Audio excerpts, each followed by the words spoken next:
How can I keep track of the latecomer students of my school on SchoolPad? Thanks for the query, Neha ma'am.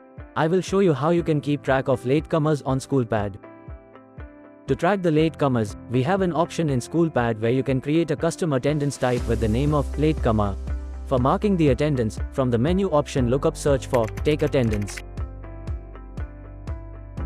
Now select the class in which you want to mark the child as a latecomer.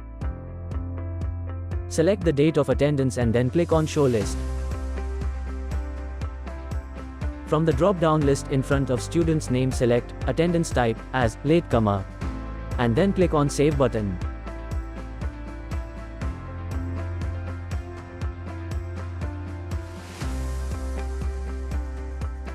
You have successfully marked the student as latecomer. Thanks for watching.